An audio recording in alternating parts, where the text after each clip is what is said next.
Ada 4 rules atau 4 peraturan tidak tertulis yang perlu Anda ketahui kalau Anda ingin menjadi public figure di Indonesia. Ya, mau itu politisi, mau jadi aktor, mau jadi selebriti, apapun itulah. Pokoknya ada 4 rules yang perlu kalian ketahui. Rules pertama, jangan macem-macem sama fans bola. Rules kedua, jangan macem-macem sama wibu. Rules ketiga, jangan macem-macem sama K-popers dan K-drama lovers. Dan yang terakhir, rules keempat, jangan remehkan 3 rule sebelumnya. Itu aja, simple. Tapi hal sesimpel itulah yang membuat orang ini kena cancel.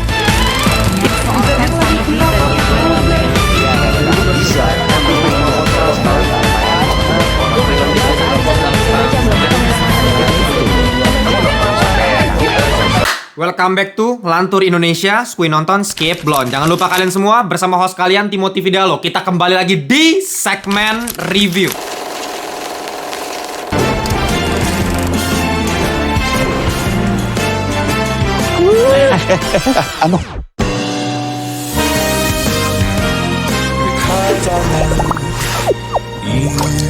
Oke, langsung to the point aja. Gue udah bisa denger dari sini kan, ada teriak-teriak dari kemarin, Bang, bahas bisnis proposal, Bang, bahas bisnis proposal.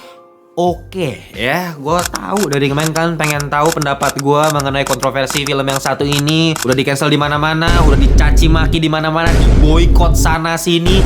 Bahkan kalau kalian cek sekarang di IMDb ratingnya berapa? 1/10 anjing, luar biasa. 1/10 anjing, bisa-bisanya. Tinggal nikmatin aja. Kalau kamu nggak mau nonton nggak apa-apa, itu nggak usah ditonton. Masih banyak orang lain selain kamu. Surprise, motherfucker! Dan sudah pasti kalian udah tau lah beritanya, film ini di hari pertama penayangannya hanya berhasil mendapatkan angka 6.900 penonton saja. We're the real heroes!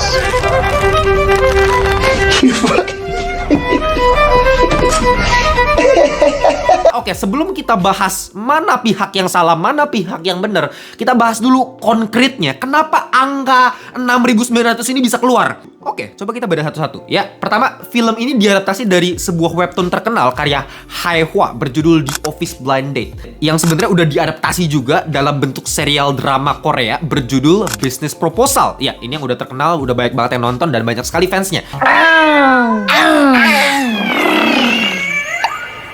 Jadi, mangsa pasar utama dari film ini udah jelas. Target pasarnya udah jelas, yaitu adalah fans webtoonnya dan fans drama Koreanya. Dan itu juga jadi salah satu alasan kenapa beberapa tahun belakangan ini banyak PHP Indonesia yang lebih mau untuk ngeadaptasi film-film dari Korea gitu, atau seri-series dari Korea, daripada kita bikin cerita baru, capek-capek bikin cerita, gambling gitu ya, belum tentu berhasil juga, belum tentu baik yang suka. Mending kita adaptasi aja dari series yang udah tentu berhasil, yang udah pasti berhasil, yang udah pasti banyak fansnya. Karena mereka tahu mangsa pasarnya mereka apa gitu. Karena mereka tahu kalau misalnya K-drama lovers di Indonesia itu banyak banget. Tapi Anda tahu kan? Ya, blind spotnya di mana? Ada blind spot yang cukup krusial dari penjelasan yang tadi gue sampaikan. Ayo coba, yang ngaku logikanya jalan, coba tulis di kolom komentar di mana blind spotnya. Semakin banyak fansnya, semakin kuat fansnya, maka semakin segmented juga penontonnya, makin niche juga mangsa pasarnya, semakin spesifik juga tipikal penontonnya. Nah, gue kasih contoh ya. Misalnya nanti ada film Attack on Titan kan, bentar lagi bakal tayang nih. Dan kalian bisa memprediksi lah, kalian bisa berasumsi, kira-kira tipikal penonton seperti apa yang akan datang ke bioskop untuk beli tiket film Attack on Titan ini. Yang nggak jauh-jauh dari orang-orang yang udah nonton animenya. Gitu kan? Artinya apa? Artinya film ini sangat-sangat niche sekali. Film ini sangat-sangat segmented sekali penontonnya. Tapi sebenarnya nggak masalah. No problemo. Kenapa? Karena udah dijamin kalau penonton Attack on Titan itu nggak sedikit, banyak sekali. Jadi meskipun segmented, fansnya luar biasa banyak dan militan sekali, dan udah pasti akan menonton filmnya mereka. Itulah namanya wibu. Nah, yang jadi masalah, bayangkan kalau misalnya tiba-tiba sang sutradara dari film Attack on Titan ini mengeluarkan sebuah statement yang memacu amarah para fans-fans dari Attack on Titan ini. Mereka ngamuk, mereka minta boykot film Attack on Titan ya. Tamatlah riwayatmu, nak. Karena Anda sama saja telah menghilangkan satu-satunya golongan yang menonton film Anda. Nah, itulah yang terjadi sama film yang satu ini. Persis sama kejadiannya. Dan sekarang yang akan gue bahas adalah, pertama, apakah pernyataan kontroversial dari si Abizar ini adalah pernyataan yang salah?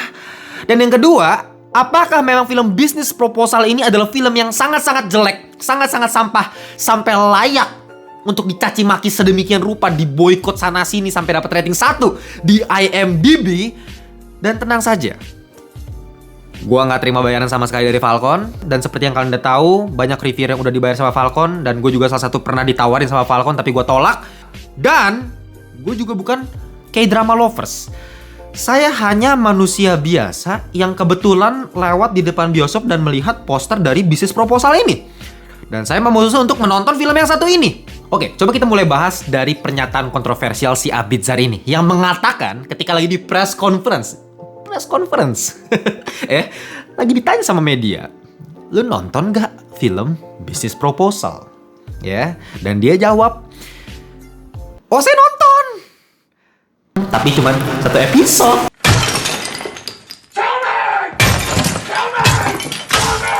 Dia cuma nonton di episode 1, terus dia stop. Dan kenapa dia cuma stop di episode 1? Karena dia bilang dia pengen menciptakan karakternya sendiri bersama sutradaranya dan gak mau terpengaruh sama versi orisinalnya. Come on man, you just cannot. Lu gak bisa man. Lu di press conference ditanya sama media, ini berita akan disebar kemana-mana. Setiap pembaca, setiap fans dari K-drama yang satu ini akan membaca statement lu, pernyataan lu, dan lu menyampaikan dengan santainya lu nggak nonton series drakor yang satu ini, dan lu pengen menciptakan karakter yang udah dicintai sama para fansnya. Lu pengen bikin karakter sendiri. You know how much I sacrifice? Orang ini ya, sama sekali dia nggak ngerti posisinya ada di mana. Itu masalah, segampang itu. Menurutku bukan masalah cerita dan sebagainya, itu masalah objektif yang nanti bakal gue bahas dari perspektif filmnya. Tapi yang bikin film ini bisa diboikot sampai kayak begini, sampai dapat penonton yang cuma segitu, sampai ratingnya kayak begitu, dicaci maki di semua sosial media gue baca, itu karena apa? Karena si orang ini dia nggak ngerti posisinya. Dia berada di dalam industri, dia kerja buat si produser, dia bukan pemilik dari film ini, dan dia harusnya tahu resiko dari apa yang dia katakan. Karena target pasar dari film ini adalah genre niche tadi tuh, penonton-penonton yang benar-benar tipikalnya spesifik sekali, segmented sekali, yang si Abizar ini bilang fans-fans fanatik. Kalau lu udah ngomong sebuah fans yang menjadi penonton lu pada saat nanti, terus lu bilang fans-fans ini fans fanatik, kelar. Say goodbye lah udah. Cukup beban menurut gua. Ditambah juga tau lah ya fans fanatiknya seperti apa. It was at this moment that he knew he fucked up. Gue paham kok perasaannya si Abizar ini, gue ngerti. Dia ini orangnya memang egonya tinggi ya, kepala batu bisa gue bilang. Dan sebenarnya kalau kita ngelihat dari perspektif si Abizar ini, sebenarnya dia nggak salah. Ketika dia ngomong fans-fans drakor ini, fans-fans K-drama lovers ini fans fanatik, gue pun setuju. Pasti fans fanatik, yang namanya wibu, fans bola, fans Korea ini pasti fans fanatik. Dan emang gak ada salahnya kalau mereka jadi fans fanatik. Tapi yang jadi masalah, Abizar ini cuma pekerja. Itu masalahnya, dia cuma kerja buat film ini, dia bukan pemilik film ini. Dan ketika dia menyampaikan hal-hal yang mengganggu para fans-fans yang harusnya menjadi target pasar dari film yang akan dia mainkan, harusnya dia tahu resikonya seperti apa gitu loh. Ini kasusnya mirip banget sama kasus dari desainer Erspo di tahun lalu, kalau kalian tahu ya, desain dari baju timnas. Waktu itu kan sempat kontroversi gila-gilaan juga. Nah sama kan, gue udah bilang dari rules 4 yang tadi kan, yang kalau masalah ini, masalah fans K-drama lovers, kalau masalah tahun kemarin adalah fans bola nih. Persis sama, idealis tinggi, ego tinggi, kepala batu. Ya gue desainernya, emang lu pada sekolah desain? Nggak sekolah desain malah ngomel-ngomel. Nggak bisa, lu nggak bisa ngomong kayak gitu. Gue ngerti kalau misalnya si desainer itu emosi, marah gitu sama para netizen, karena memang netizen kayak begitu, tipikal gitu. Sama Abizar, gue ngerti kalau misalnya dia emosi ngelihat dia dirasisin dan sebagainya. Tapi lu nggak bisa ngomong kayak gitu di depan media. Lu harus tahu posisi lu cuman pekerja di film yang satu ini, dan lu harus tahu yang lu hadapin tuh siapa.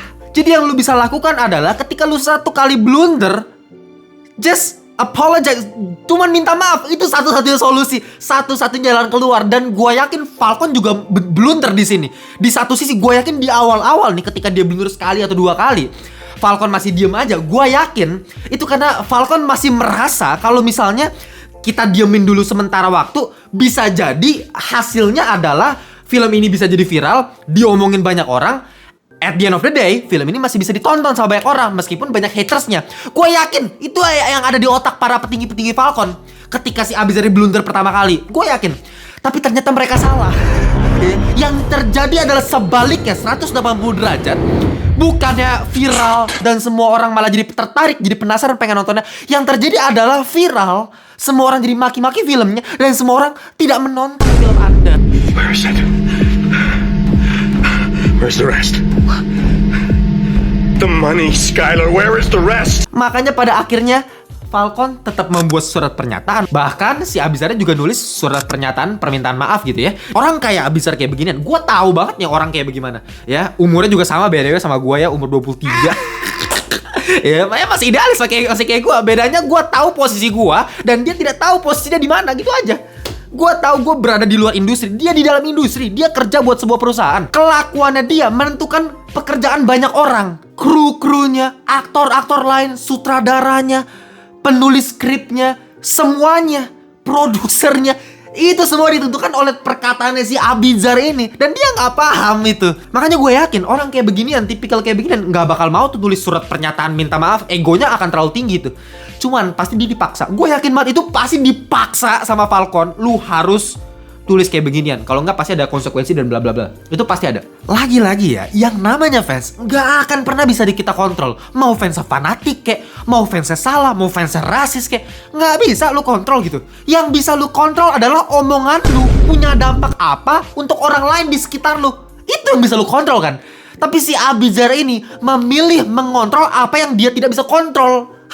Itu masalahnya. Nah, tapi di luar kontroversi tersebut, apakah film yang satu ini setelah gue tonton adalah memang film yang busuk, sampah, jelek seperti yang udah gue bilang tadi, yang di rating sama netizen 1 di IMDb? Ya, jawabannya adalah jujur, di awal-awal gue nonton film ini ada satu momen dimana ini hampir gue lakuin ya. Gue pegang HP, gue udah buka kamera, gue hampir foto nih kaki gue gitu ya, dan gue hampir ngepost story di tengah-tengah gue nonton film. Itu jarang sekali gue lakuin. Terakhir gue melakukan hal tersebut adalah ketika gue menonton film Jurnal Risa tuh ya. Di tengah-tengah film itu bener-bener saking hancurnya tuh film, gue bener-bener kayak ngepost story di tengah film. Literally gue post story karena saking udah kayak gue pengen walk out gitu dari bioskop gitu ya.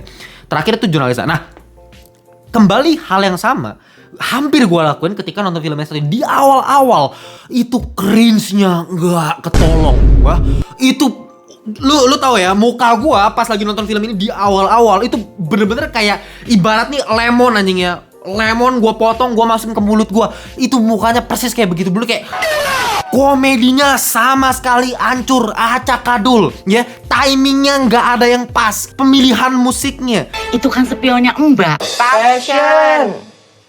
kelihatan banget kalau misalnya film ini pengen mencoba untuk tetap setia dengan sumber aslinya, dengan versi drakornya, dengan typical style visual effect yang mirip-mirip, yang ceria, yang memang ya terkesan murahan. Tapi kalau di Korea itu menurut gue masih masuk-masuk aja gitu loh. Karena memang meskipun murahan, tapi memang cocok dengan genrenya yang romcom, romance komedi.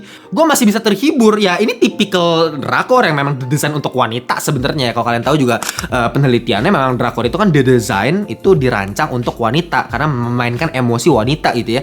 Dan seriesnya Business Proposal versi Koreanya benar-benar bisa memainkan emosi itu gitu. Nah, sedangkan di film ini di awal-awal itu benar-benar nggak ngeblend. Dari pemilihan production design itu udah beda. Itu udah mempengaruhi color gradingnya, gimana lokasinya, situasi di Indonesia ya, dari lingkungannya dengan apa yang terjadi di Korea.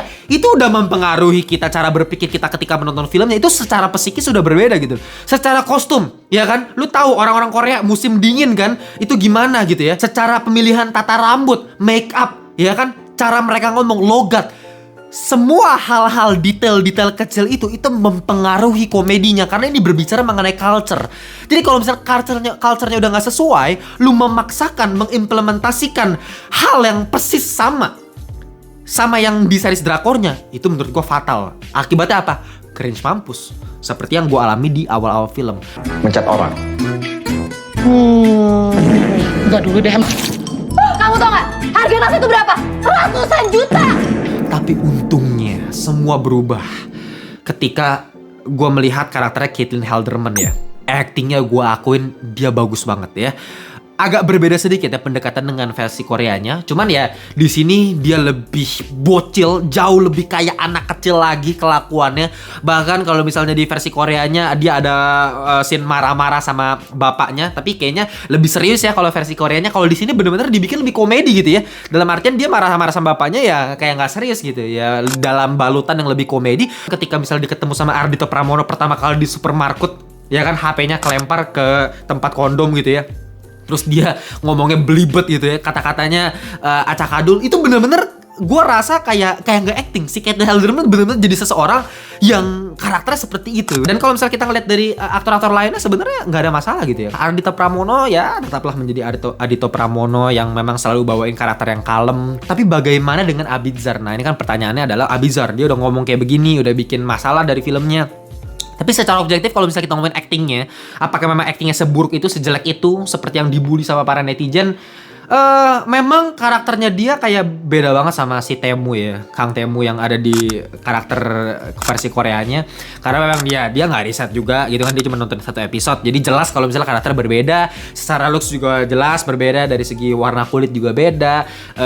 Dan gue sebenarnya nggak masalah. Kalau kita ngelihat dari kacamata yang objektif gitu ya, gue ngelihat nggak ada masalah kok dari actingnya si Abizar ini. Oke aja, just fine. Tapi bukan yang bagus juga. Cuman kalau misalnya kita udah ngomongin parameter standar para fans Korea fanatik ini, ya memang menurut gue ya jujur kalau buat gue memang fanatik mereka, tapi emang gak ada salahnya juga sih mereka fans fanatik gitu, gak ada masalahnya.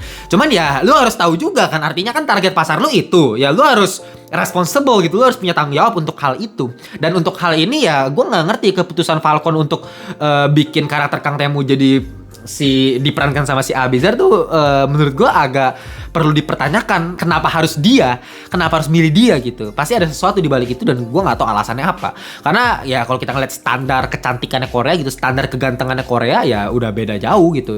Gue bilang Abizar nggak ganteng ya, dia ganteng dengan standar yang berbeda gitu. Nah kalau standar-standarnya orang Korea ini pasti udah beda lagi gitu. Menurut gue makanya nggak heran kalau misalnya di komentar pada rasis gitu kan. Wah nih malah jadi kayak orang penyindavan gitu kan. Ya itu udah parah sih menurut gue, itu jatuh udah rasis sih.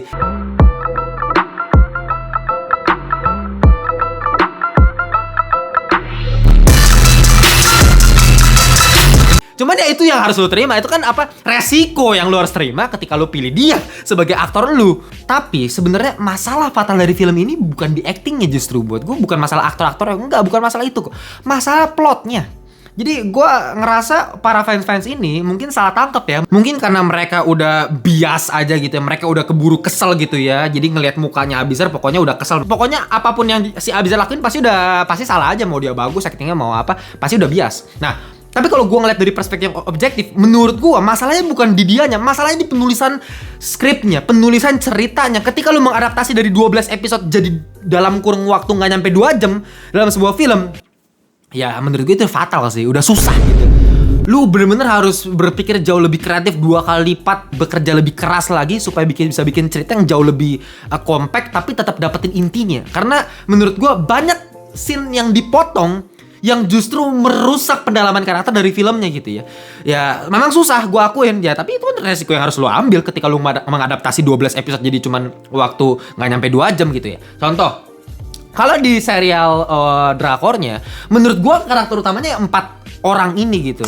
Nggak cuman mengenai si Hari sama si Temu. Menurut gue nggak cuma mereka berdua. Bahkan ya si yang diperankan sama Caitlin Halderman sama si Ardhito, menurut gue 2 karakternya mereka juga punya peran yang begitu krusial di serial drakor. Tapi kan itu nggak bisa dilakuin karena mereka harus pilih prioritas. Ketika mereka cuman bikin film 2 jam, mereka harus pilih prioritas. Oke, kita perlu lebih fokusin ke karakternya si Abizar sama Ariel Tatum aja udah. Sedangkan Ardhito sama si Caitlin Halderman kita step aside dulu ya. Tapi ya itu jadi fatal karena lu mencoba dalam beberapa scene lu masukin plot yang menurut lu cukup krusial dari versi drakornya. Contoh, subplotnya si Ardhito Pramono di sini. Ketika dia pidato, dia ceritain masa lalunya, dia dari panti asuhan dan sebagainya, diangkat sama keluarganya si Kang Temu dan sebagainya.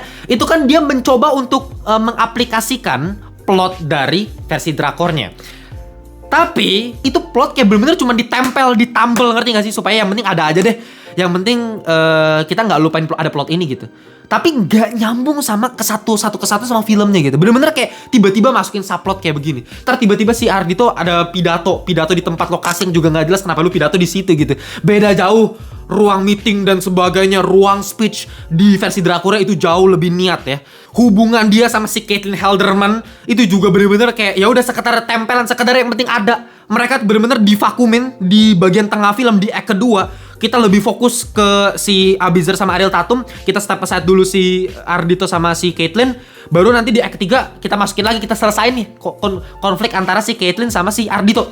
Itu maksa, itu bener-bener ditambel aja gitu. Yang penting ada, yang penting sesuai sama drakornya. Nggak bisa sih menurut gue. Ya pengalaman orang-orang yang nggak nonton versi drakornya akan sangat-sangat buruk gitu. Akan sangat-sangat aduh kok ceritanya kayak begini gitu. Ada yang aneh dengan cerita kok tiba-tiba begini. Apalagi endingnya tiba-tiba udah kayak begitu. Hubungan antara si Abizar nggak, terlalu cepet. Lagi-lagi karena banyak scene yang dipotong. Scene baseball kena mata di drakornya nggak ada, dipotong gitu kan. Padahal itu pendalaman karakternya. Step-step gimana sih Abizar ini dari cowok yang awalnya dingin gitu ya, tapi lama-lama kok mulai punya hati nih, mulai suka, mulai jatuh cinta sama si karakternya Hari. Itu kan diperlihatkan satu-satu lewat apa? Scene baseball lah, scene sapu tangan dihilangin. Gua ngerti karena culture Indonesia mungkin nggak pakai sapu tangan buat ngelap tangisan. Ya hal-hal seperti itu. Tapi perlu kreativitas lebih lah untuk merangkum lagi supaya lebih enak lagi nontonnya gitu ya. Itulah memang gamblingnya ketika lu bikin film ini. Oke, kalau kalian punya pendapat yang berbeda seputar film yang satu ini, coba tulis di komentar, gue pengen tahu. Tapi buat gue akan kasih file score 6/10 alias kurang. Gue nggak taruh di sampah karena secara komedinya ini masih menghibur, untungnya. Ya, makin lama makin menghibur. Untungnya kalau misalnya kayak di awal-awal itu, wah itu bisa busuk banget gua kesini. Itu parah banget cringe di awal-awal. Memang untung menyesuaikan ya film ini ya. Lama-lama, cuman memang itu ya, secara cerita menurut gua biasa aja. Apalagi ini cuma adaptasi, ide juga bukan dari kita. Jadi nggak ada yang spesial sama sekali sih dari film ini. Oke, kalau kalian punya pendapat yang berbeda, tulis di komentar. Kita jumpa di video berikutnya. Bye-bye semuanya.